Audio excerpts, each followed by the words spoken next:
Continuando então, galera, nossa leitura e discussão do capítulo 4 do Guyton, a gente vai agora para o último tópico, transporte ativo de substâncias através das membranas. Então a gente já discutiu a difusão, né? A difusão simples, a difusão facilitada, e agora a gente vai para o transporte ativo.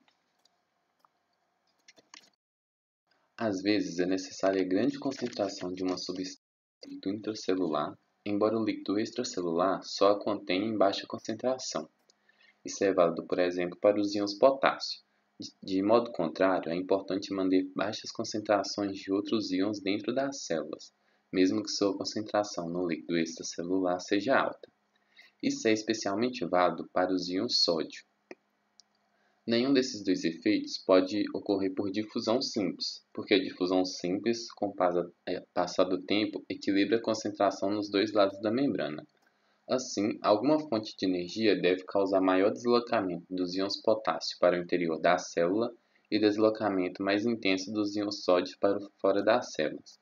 Quando a membrana celular transporta as moléculas ou íons para cima contra um gradiente de concentração ou para cima contra um gradiente elétrico ou de pressão, o processo é chamado transporte ativo. Então aqui deu o exemplo do transporte ativo do sódio e potássio. Então o sódio, é necessário que o sódio seja mais concentrado no meio extracelular e o potássio seja mais concentrado no meio intracelular. Para isso, o sódio tem que ser jogado para fora e o potássio tem que ser mandado para dentro da célula. Entretanto, ele vai contra um gradiente de concentração, já que o sódio é mais concentrado fora da célula e a célula quer mandar o sódio para fora. E o potássio, que é mais concentrado dentro da célula, a célula quer mandar o potássio para dentro. Então, por eles se movimentarem contra um gradiente de concentração, é necessária uma energia para que esse movimento possa ocorrer. E por isso esse processo é chamado de transporte ativo. As diversas substâncias que são ativamente transportadas através das membranas de pelo menos algumas células incluem muitos íons: sódio, potássio, cálcio, ferro, hidrogênio, cloreto, urato. Vários açúcares diferentes e a maioria dos aminoácidos. Terão imagens mais para frente que vai ficar mais claro ainda como ocorre esse transporte ativo. Então aqui são dois tipos: existe o transporte ativo primário e o transporte ativo secundário. O transporte ativo é dividido em dois tipos, de acordo com a fonte de energia usada para causar o transporte: transporte ativo primário e o transporte ativo secundário. No transporte ativo primário, a energia é derivada diretamente da degradação do trifosfato de adenosina, ATP, ou de qualquer composto de fosfato com alta energia. Então, no transporte ativo primário, ocorre a quebra do ATP e essa energia vai ser usada para fazer esse transporte do íon da molécula contra o gradiente. No transporte ativo secundário, a energia é derivada secundariamente da energia armazenada na forma de diferentes concentrações iônicas de substâncias moleculares secundárias ou iônicas entre os dois lados da membrana da célula, gerada originalmente por um transporte ativo primário. Então, nesse transporte ativo secundário, ele vai utilizar para o transporte de uma molécula de um íon uma energia já existente criada pelo transporte ativo primário. Por exemplo, com o transporte ativo primário, o sódio é mandado de dentro da célula para fora da célula.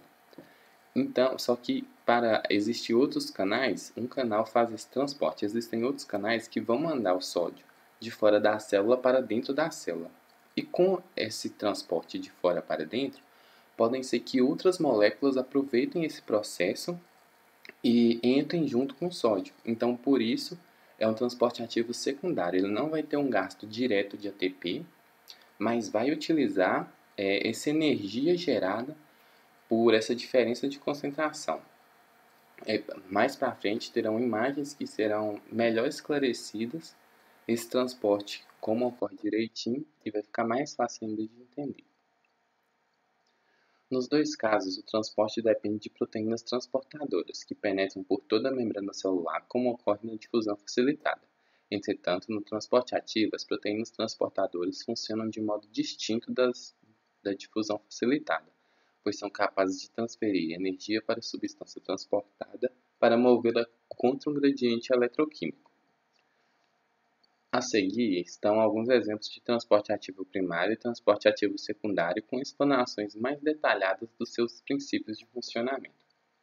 Então, esse canal transportador que vai fazer essa proteína transportadora que vai movimentar esses íons e moléculas, ela, assim como na difusão, ela atravessa toda a membrana, mas a diferença é que ela vai mandar, né, a molécula necessitando de energia, algo que não necessitava lá na difusão. Aqui vai precisar da energia para o transporte primário e no transporte secundário vai ocorrer pela energia de uma molécula que já tem um processo de tendência a entrar, e a outra que vai acompanhar vai vir secundariamente a esse transporte. Com os exemplos, agora fica mais fácil de entender todos esses processos. Transporte ativo primário, bomba de sódio e potássio. Entre as substâncias que são transportadas por transporte ativo primário estão sódio, potássio, cálcio, hidrogênio, cloreto e alguns íons. Os mecanismos de transporte ativo mais estudados em seus detalhes é a bomba de sódio e potássio, Na+K+. Processo de transporte que bombeia íon sódio para fora através da membrana celular de todas as células e, ao mesmo tempo, bombeia íons potássio para dentro da célula, no caso. Então, essa bomba de sódio e potássio ela vai mandar o sódio para fora e o potássio para dentro, ou seja, contra o gradiente de concentração. Então, o sódio que é mais concentrado fora, essa bomba vai mandar ele para fora, e o potássio que é mais concentrado dentro, a bomba vai mandar o potássio para dentro. Essa bomba é responsável pela manutenção das diferenças de concentração entre sódio e potássio através da membrana celular, bem como pelo estabelecimento de voltagem elétrica negativa dentro das células. De fato, o capítulo 5 mostra que essa bomba é também a base para a função nervosa, transmitindo sinais nervosos por todo o sistema nervoso. Então, a importância que essa bomba desempenha. Ela vai ser responsável pela criação, pelo estabelecimento dessa voltagem elétrica, que dentro da célula vai ser negativo e fora vai ser positivo. A gente vai entender mais isso com as cargas que envolvem esses íons. E essa voltagem elétrica negativa dentro é importante para toda a função nervosa, como a transmissão dos sinais nervosos. A figura 4.12, que a gente vai ver mais à frente, mostra os componentes físicos básicos da bomba de sódio e potássio. A proteína transportadora é complexo de duas proteínas globulares distintas. A maior é chamada de subunidade alfa, com peso molecular em torno de 100.000, e a menor é chamada de subunidade beta, com peso molecular em torno de 55.000. Apesar de a função da proteína menor não ser conhecida, a não ser que talvez fixe o complexo proteico à membrana lipídica, a maior proteína, a subunidade alfa, apresenta três características específicas importantes para o funcionamento da bomba. Então, essa proteína que faz esse transporte contém a subunidade alfa e beta, e a principal que vai executar a função mesmo é a subunidade alfa. E o que essa subunidade alfa vai fazer? Nela contém 3 locais receptores para ligação de sódio, na porção da proteína que se projeta para dentro da célula. Ela contém 2 locais receptores para íons potássio na sua porção externa. E a porção interna dessa proteína, perto do local de ligação do sódio, tem atividade ATPase. Quando 2 íons de potássio se ligam à parte externa da proteína transportadora e 3 íons sódio se ligam à parte interna, a função ATPase da proteína é ativada. Isso então cliva uma molécula de ATP dividido em difosfato de adenosina, ADP, liberando a ligação fosfato de alta energia. Acredita-se que essa energia liberada cause alteração química e conformacional da molécula da proteína transportadora, extrudando os 3 íons sódio para fora e 2 íons potássio para dentro. Então, aqui na figura 4.12, mostra o mecanismo postulado para a bomba de sódio e potássio. ADP significa difosfato de adenosina, ATP, trifosfato de adenosina, e o PI é o íon fosfato. Então, aqui está a proteína com a sua subunidade alfa e a sua subunidade beta. A subunidade alfa é que vai fazer primordialmente esse mecanismo de levar os íons para fora e para dentro. Então, na face externa existe um local receptor para que dois íons potássio se liguem, e na face interna existe um local receptor para que três íons sódio se liguem. Então, quando esses dois íons potássio se ligam na face externa e esses dois íons sódio na face interna, outra parte da face interna tem atividade ATPase, e quando a ligação desses íons, essa atividade ATPase é ativada. Então, ela vai clivar o ATP em ADP mais fosfato, assim liberando energia que vai gerar mudança conformacional nessa proteína. E essa mudança conformacional vai trazer esses dois fosfatos para dentro da célula e vai levar os três sódios para fora da célula. E assim é que age a bomba de sódio e potássio. Assim como outras enzimas, a bomba de sódio e potássio, ATPase, pode funcionar de forma inversa. Caso os gradientes eletroquímicos para o sódio e para o potássio sejam experimentalmente aumentados o suficiente, de tal forma que a energia armazenada em seus gradientes seja maior que a energia química da hidrólise do ATP. Esses íons vão reduzir seus gradientes de concentração e a bomba de sódio e potássio vai sintetizar o ATP a partir do ADP e fosfato. A forma fosforilada da bomba de sódio e potássio, por conseguinte, pode tanto doar o seu fosfato para o ATP para o ADP para produzir ATP, quanto usar a energia para mudar sua estrutura e bombear sódio para fora da célula e potássio para dentro da célula. As concentrações relativas de ATP e ADP e fosfato, assim como os gradientes eletroquímicos de sódio e potássio, determinam a direção das reações das enzimas.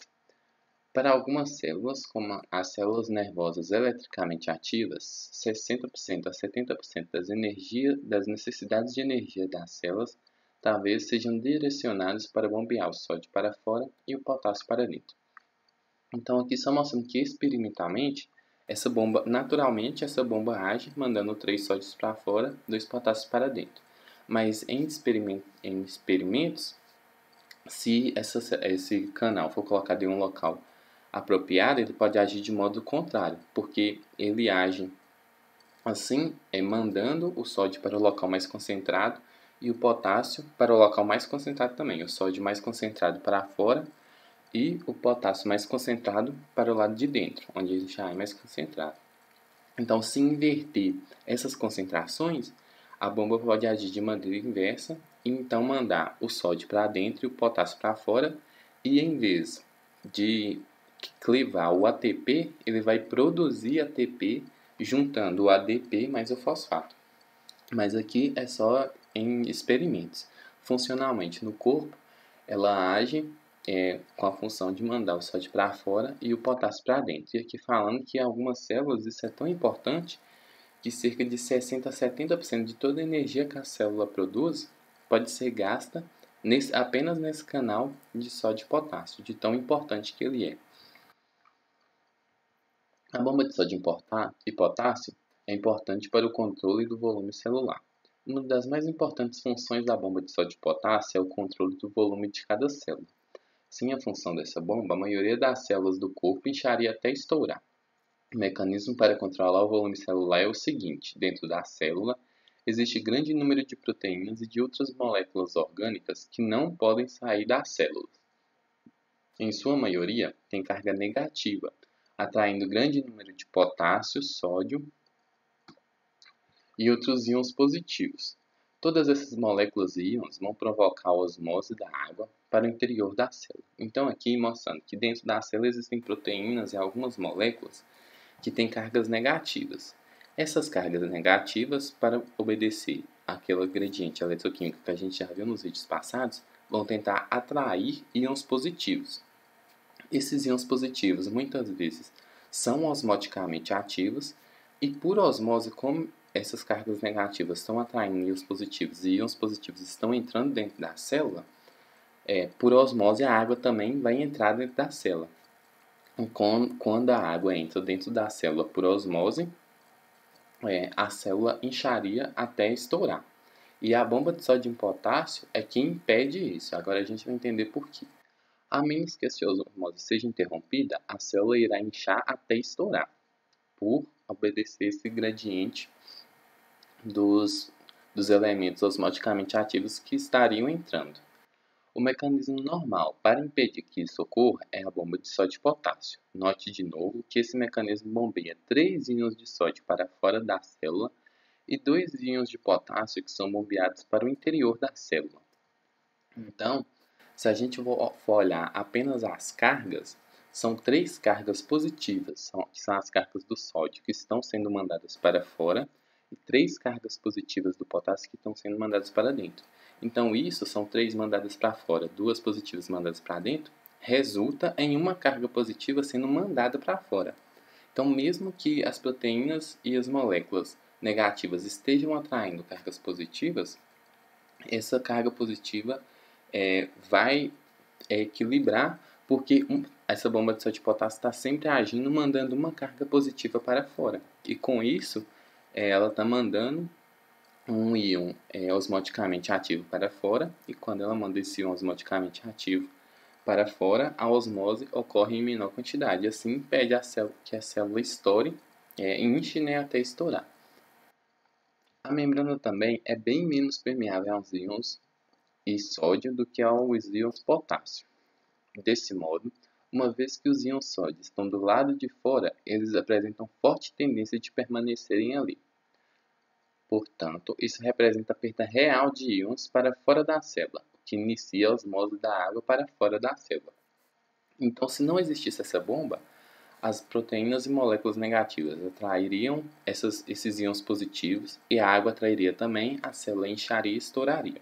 Como existe a bomba, esses íons ainda são atraídos, mas a bomba de sódio e potássio está sempre mandando íons positivos para fora, que é, no caso, essa carga do sódio. E com isso, a osmose da água, como a água vai seguir esse íon osmoticamente ativo, a osmose da água também vai ocorrer nesse sentido inverso. E com isso impede que a célula se enche, né, até estourar e mantém um volume que a célula possa, um volume melhor para a célula manter suas atividades. Caso a célula comece a inchar por alguma razão, isso automaticamente ativa a bomba de sódio e potássio, transferindo ainda mais íons para fora da célula e, consequentemente, carregando mais água com eles. Por essa razão, a bomba de sódio e potássio exerce o papel de vigilância contínua para manter o volume normal da célula. Então, quando a osmose começa a chegar, né, tá indo muita água para dentro da célula, essa bomba de sódio e potássio é ativada, os íons sódio são mandados para fora, no a carga positiva ali vai ser mandada uma carga positiva sempre para fora, e a água vai ir embora também por esse processo de osmose, e com isso impede que a célula inche até estourar. Natureza eletrogênica da bomba de sódio e potássio. O fato da bomba de sódio e potássio transferir seus íons para o exterior da célula e, ao mesmo tempo, 2 íons potássio para o interior significa que, na realidade, apenas uma carga positiva é transportada do interior da célula para o exterior, a cada ciclo da bomba. Então, como são 3 cargas positivas mandadas para fora, 2 cargas positivas mandadas para dentro, o resultado final vai ser uma carga positiva sendo mandada para fora. Isso resulta em positividade do lado externo da célula, mas cria déficit interno de íons positivos. Então, como está sendo uma carga positiva mandada para fora, do lado de fora vai ficar mais positivo e do lado de dentro mais negativo. Consequentemente, diz que o bombeamento de sódio e potássio é eletrogênico, por produzir potencial elétrico através da membrana celular. Então, essa bomba de sódio e potássio produz esse potencial elétrico através da membrana, sendo do lado de fora mais positivo, do lado de dentro mais negativo. Como discutido no capítulo 5, este potencial elétrico é requisito básico nas fibras musculares nervosas para a transmissão dos sinais musculares e nervosos. Então, essa diferença, né, elétrica é essencial para as fibras musculares e nervosas, que a gente vai discutir mais à frente nos próximos capítulos, como o capítulo 5. Agora que já foi explicado, esse transporte ativo, que é um transporte ativo primário, né, com a bomba de sódio e potássio, agora a gente vai explicar outro transporte ativo primário, que é dos íons cálcio. Outro mecanismo importante de transporte ativo primário é a bomba de cálcio. Os íons cálcio, nas condições normais, são mantidos em concentrações extremamente baixas no citosol intracelular de virtualmente todas as células do corpo. Concentração essa que é cerca de 1000 vezes menor do que existe no líquido extracelular. Então, intracelular, existem cerca de 10 vezes 1000 íons cálcio do que no meio extracelular. Então, no meio extracelular existe muito mais cálcio, ele é muito mais concentrado. Essa situação resulta em grande parte do transporte ativo primário por duas bombas de cálcio. Então, esses 10.000 vezes mais íons do lado externo resulta porque essas bombas, existem duas bombas de cálcio que fazem esse transporte ativo e com isso o meio interno fica com menos cálcio que o meio externo. Uma das bombas está na membrana celular transportando cálcio para o exterior. Então tem uma bomba pegando o cálcio que está no meio intracelular e mandando para o meio extracelular. A outra bombeia os íons cálcio para dentro de uma ou mais organelas vesiculares intracelulares da célula, como o retículo sarcoplasmático, das membranas musculares e as mitocôndrias de todas as células. Então, uma bomba está na membrana, mandando sódio para fora, do citosol para fora, e outra bomba pode estar presente em algumas organelas. Então, tirando o cálcio do citosol e mandando para dentro das organelas. Aqui deu o exemplo do retículo sarcoplasmático das células musculares.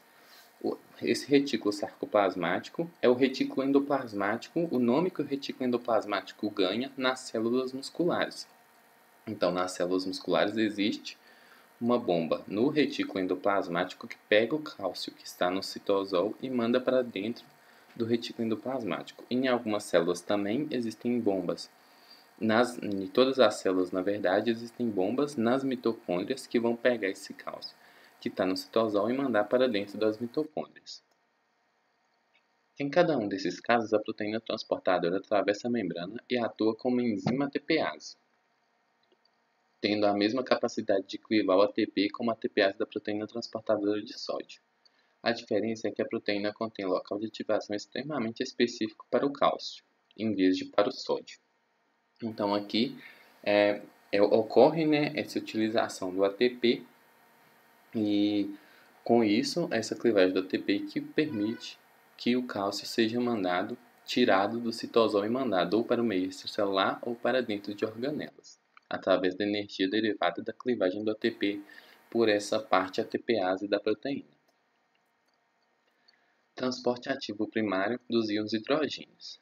Em dois locais do corpo, o transporte ativo primário dos íons hidrogênios é importante, nas glândulas gástricas do estômago e nos túbulos distais finais e nos ductos coletores corticais dos rins. Então agora eu vou explicar o transporte ativo primário dos íons hidrogênios, que são importantes nos rins e nas glândulas gástricas presentes no estômago. Nas glândulas gástricas, as células parietais das camadas mais profundas apresentam um mecanismo ativo primário mais potente para transportar os íons hidrogênio de qualquer parte do corpo. Ele é a base para a secreção de ácido clorídrico das secreções digestivas do estômago. Então, há uma importância desse transporte de íons hidrogênio. Então, é essencial essa secreção de íons hidrogênio para a formação do ácido clorídrico que vai agir com funções digestivas lá dentro do estômago. Nas extremidades secretoras das células parietais da glândula gástrica, a concentração de íons hidrogênios aumenta por até 1 milhão de vezes, sendo então liberada no estômago junto com isso os íons cloreto para formar ácido clorídrico. Então, no estômago existem glândulas gástricas e essas glândulas gástricas contêm essas células parietais. Então, essas células parietais existem essas bombas de hidrogênio que vão pegar e vão transportar o hidrogênio do meio intracelular para o meio extracelular. Então, vai mandar para fora, para onde a comida vai estar presente, né? Então, ela transporta os íons hidrogênio para fora e também manda para fora íons cloretos. Então, lá fora, os íons hidrogênios vão se juntar com os íons cloreto e assim formar o ácido clorídrico que vai agir no alimento e auxiliar na digestão. Nos túbulos renais existem células intercaladas, especiais nos túbulos distais finais e nos ductos coletores corticais, que também transportam íons hidrogênios por transporte ativo primário. Então, existem nos rins, né, células intercaladas que estão presentes nos túbulos distais finais nos ductos coletores, que também fazem esse transporte de hidrogênio por transporte ativo primário. Nesse caso, grande quantidade de hidrogênio são secretadas do sangue para a urina, para promover a eliminação do excesso de íons hidrogênios dos líquidos corporais. Então, essas bombas vão agir tirando o hidrogênio do sangue e jogando ele para a urina, para ser eliminado através da urina. Os íons hidrogênios podem ser secretados na urina com um gradiente de concentração de cerca de 900 vezes. Então, na urina, pode ter até 900 vezes mais íons hidrogênios que no sangue. Mas essa bomba, por ser um transporte ativo primário, né, pela utilização de energia derivada do ATP, ela vai conseguir pegar o hidrogênio que está no sangue e mandar ele para a urina, concentrando a urina ainda mais. Agora vai explicar a energética do transporte ativo primário. A quantidade necessária para transportar ativamente as substâncias através da membrana é determinada pela concentração da substância durante o transporte. Comparado com essa energia necessária para concentrar a substância por 10 vezes, para poder concentrá-las em 100 vezes será preciso 2 vezes mais energias, e para concentrá-la 1000 vezes será preciso 3 vezes mais energias. Então aqui está explicando a relação, como ocorre essa energia necessária para que gere essa concentração pelo transporte ativo. Então, para concentrar uma substância 10 vezes, é necessário um tanto de energia. Para concentrar 6 vezes, será necessário 2 vezes mais energias, e para concentrar 1000 vezes, será necessário 3 vezes mais energia. Em outras palavras, a energia necessária é proporcional ao logaritmo do grau de concentração da substância, como expresso pela seguinte fórmula. Então, por não ser essa relação direta, né, por ser essa relação logarítmica, por 100 vezes, 10 vezes precisar de energia, 100 vezes precisar de 2 vezes energia, 1000 vezes precisar de 3 vezes energia, é uma função logarítmica. Então, com isso, gerou essa seguinte forma para o cálculo, que a energia em calorias por osmol é igual a 1400 log da concentração de um lado sobre a concentração do outro. Deste modo, em termos de calorias, a quantidade de energia necessária para concentrar 1 osmol de uma substância por 10 vezes é de cerca de 1400 calorias. Para concentrá-la 100 vezes é cerca de 2800 calorias. Pode-se notar que o consumo de energia para concentrar substâncias no interior das células ou para remover substâncias das células contra o gradiente de concentração pode ser muito grande. Algumas células, como as que revestem os túbulos renais e várias outras células glandulares, consomem apenas para essas energias cerca de 90% da sua energia para essas atividades. Né? Então aqui, como exige, né, calorias para a execução dessas atividades. Né? Algumas células podem gastar até cerca de 90% de sua energia para apenas exercer essas atividades. Então aqui a gente vai encerrando esse vídeo por aqui, e no próximo vídeo a gente vai trazer o transporte ativo secundário, cotransporte e transporte. Esse foi o nosso penúltimo vídeo do capítulo 4, espero que vocês tenham gostado. Deixem um like, se inscrevam no canal, continuem acompanhando a gente. Muito obrigado por ter assistido até aqui, e espero vocês no próximo vídeo. Deixem um comentário, se inscrevam no canal e siga a gente no Instagram. E até o próximo vídeo.